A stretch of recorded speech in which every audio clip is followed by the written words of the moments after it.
है बड़ी खबर आपको हम बता रहे हैं। महंगाई को लेकर हो सकता है संसद में हंगामा, तेल के बड़े दामों को लेकर भी हो सकता है हंगामा। आज विपक्ष पूरी तरीके से सरकार को घेरने के मूड में है। महंगाई को लेकर हो सकता है हंगामा, तेल के बढ़े दामों को लेकर भी हो सकता है हंगामा।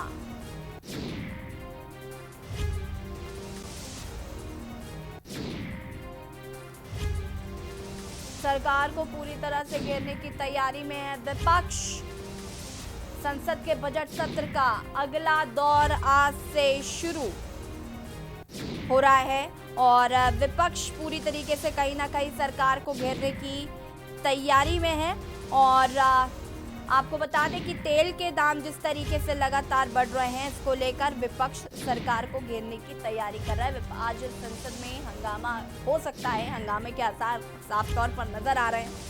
तेल के बड़े दामों को लेकर हंगामा हो सकता है, बढ़ती महंगाई को लेकर हंगामा हो सकता है। कांग्रेस ला सकती है स्थगन का प्रस्ताव।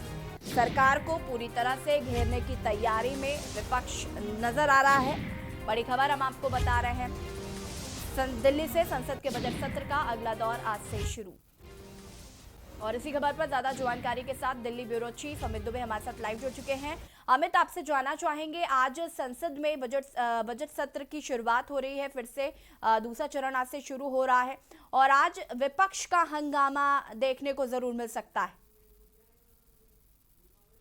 जी बिल्कुल, देखिए अगर पिछले हम बजट सत्र की बात करें, जो पहला चरण था उसमें साफ तौर पे लोग इस बात से कहीं ना कहीं मायूस थे कि जिस तरह से तेल के दाम बढ़े हैं, गैस के दाम बढ़े हैं, उसे लेके विपक्ष की जो भूमिका होनी चाहिए थी पार्लियामेंट में वो नजर नहीं आई। सिर्फ किसान आंदोलन ही पार्लियामेंट में नजर आया। जी। इस बार चूंकि किसान आंदोलन जो पहले से चल रहा है वो लगातार चल रहा है, 100 से ज्यादा दिन हो चुके हैं। अब ये दूसरा चरण जो शुरू हुआ है, तो जाहिर तौर पर महंगाई, खासतौर सिलेंडर के दाम जिस तरह से लगातार बढ़े हैं, सब्सिडी पहले से खत्म हुई है, तेल और उसके साथ ही पेट्रोल और डीजल की बात करें उसके दाम लगातार बढ़े हुए हैं। तो दो मुद्दे ऐसे, खासतौर चाहे किसान आंदोलन की बात की जाए या पेट्रोल और डीजल के बढ़े हुए दामों के, पूरा विपक्ष जो है वो लामबंद नजर आ रहा है। पिछली बार भी हमें कार्रवाई देखने नहीं मिली थी बजट सत्र का जब पहला चरण था, और आज जब दूसरा चरण शुरू हो रहा है तो जाहिर तौर पे विपक्ष जो है इसकी मांग करेगा कि किस तरह से किसानों की बात नहीं सुनी जा रही। किसान भी इस बात को लेकर लगातार मायूस है कि इतने दिन हो गए हैं, अब तो सरकार बात भी नहीं करे। पहले सरकार जो कह रही थी कि बातचीत का रास्ता खुला है, लेकिन जो डेडलॉक खासतौर पे किसान और सरकार के बीच में बना हुआ है, उसे 2 में सब तक कोई नहीं तोड़ पाया। और ऐसे में 5 राज्यों में चुनाव है, खासतौर पे बड़े पश्चिम बंगाल जैसे राज्य की बात करें, केरल की बात करें, असम की बात करें, बड़े राज्य हैं जहां पे चुनाव है। और इन चुनाव में भी किस पार्टी क्या भूमिका होगी, कैसी दशा होगी पार्टी की, ये बात भी पार्लियामेंट के सत्र पे बहुत कुछ डिपेंड करता है। इसलिए कोई भी पार्टी जो है वो यहाँ पे जनता के मुद्दों को भुनाना चाहेगी, जनता के मुद्दों को उठाना चाहेगी। और यही बड़ी उम्मीद है कि यहाँ पे जब आज पार्लियामेंट का सत्र शुरू हुआ है, तो ऐसे में विपक्ष जो है वो पूरी तरह से तमाम मुद्दों को लेकर एकजुट नजर आ रहा है। जी बिल्कुल अमित, इससे पहले हम लोग कई बार ये बात कर चुके हैं कि विपक्ष जो है वो मजबूती के साथ कभी नहीं खड़ा हुआ। जिस तरीके से महंगाई लगातार बढ़ रही थी, हम इस बारे में लगातार बात भी कर रहे थे कि कहते हैं कि जब विपक्ष मजबूत होता है तो देश का लोकतंत्र काफी मजबूत माना जाता है, लेकिन विपक्ष की वो भूमिका हमें कहीं नजर नहीं आई। आज जिस तरीके से विपक्ष बात कर रहा है, संसद में घेरने की, सरकार को घेरने की बात करी जा रही है, क्या लगता है ये महंगाई पर बात करेंगे या फिर सिर्फ किसान आंदोलन में ही अटके रहेंगे?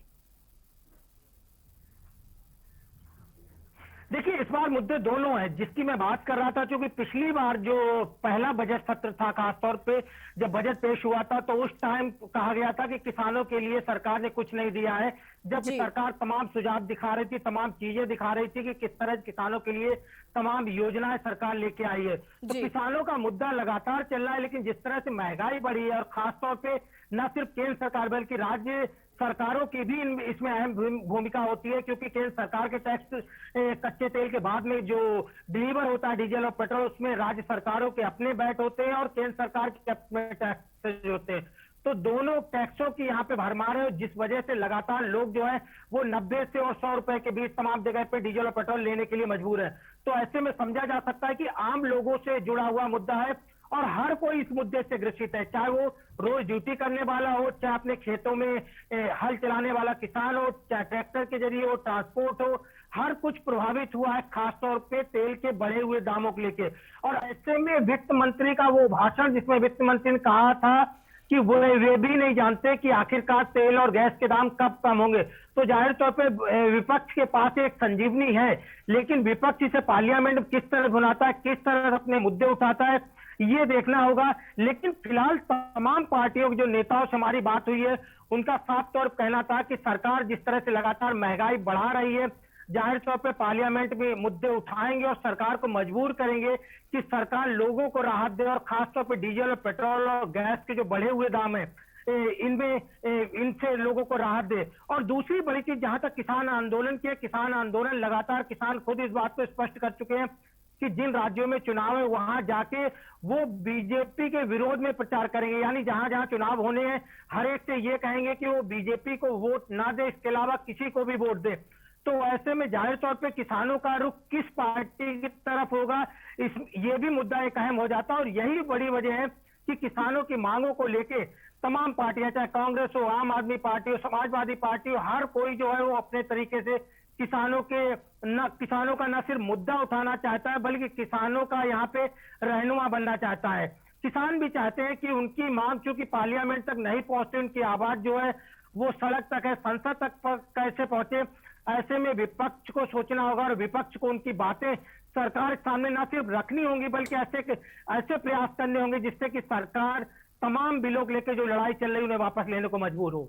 बिल्कुल अमित, कहीं ना कहीं विपक्ष को अब मजबूती से खड़ा भी होना पड़ेगा, क्योंकि जिस तरीके से महंगाई एक तरफ लगातार बढ़ती जा रही, दूसरी तरफ किसान आंदोलन लगातार जारी है, उस पर कुछ भी निष्कर्ष नहीं निकल पा रहा है। बात हम प्रियंका गांधी वाड्रा की अगर करें तो वो अभी ट्रैक्टर से पहुंची थी महापंचायत में हिस्सा लेने, और उन्होंने कहा था कि हम वोट की राजनीति नहीं कर रहे हैं और हम किसान के हित में हैं। और किसान लगातार कांग्रेस जो है वो किसान के मुद्दे को लगातार उठा रही है। देखिए, सबसे बड़ी बात कि किसान अहम कड़ी है। देश की जीडीपी जो है वो 60% जो है वो खास तौर पे कृषि पे निर्भर है, तो जाहिर तौर पे समझा जा सकता है कि किस तरह से अन्नदाता जो है वो देश के लिए जरूरी है। और अगर किसानों के वोट बैंक की बात की जाए तो अगर सारे किसान एक मुश्त वोट बैंक में जाते हैं तो जाहिर तौर पे एक बड़ा प्रभाव पड़ेगा। और यही बड़ी वजह है कि कांग्रेस महासचिव प्रियंका गांधी वाड्रा हो, संजय सिंह हो यूपी के प्रभारी, या समाजवादी पार्टी के नेता, तमाम नेता जो है वो किसानों के मुद्दे को प्राथमिकता दे रहे हैं और लगातार किसानों के आज की बात कर रहे हैं। और खासतौर पे पश्चिमी यूपी में, क्योंकि जहां पे खासतौर पे किसानों का प्रदर्शन देखने को मिला, अगर हम यूपी की बात करें या पंजाब की बात करें जहां पे नगर निकाय के चुनाव किस तरह से बीजेपी हारी है, तो जाहिर तौर पे इसका असर दिख रहा है। और इसका असर जो दिख रहा है इसे कोई विपक्ष बिल्कुल कहीं ना कहीं देखना होगा कि विपक्ष किस तरीके से मजबूती से खड़ा होता है। फिलहाल तमाम जानकारी के लिए आपका बहुत बहुत धन्यवाद। आपको बता दें कि सरकार को पूरी तरह से घेरने की तैयारी में है विपक्ष, और महंगाई और किसान आंदोलन को लेकर विपक्ष सरकार को घेरने की तैयारी कर रहा है। महंगाई को लेकर हंगामा हो सकता है, विपक्ष ने कमर कस ली है, क्योंकि जिस तरीके से विपक्ष लगातार ये सवाल उठा रहा था कि बीजेपी की सरकार में, बीजेपी जब विपक्ष में थी तो लगातार जब महंगाई बढ़ती थी तो हाथ में सिलेंडर डमी लेकर वो सड़कों पर उतरते थे, लेकिन इस बार विपक्ष कहीं मजबूती से नजर नहीं आया। लेकिन हो सकता है कि आज महंगाई को लेकर हंगामा होगा, तेल के बड़े दामों को लेकर भी हो सकता है हंगामा।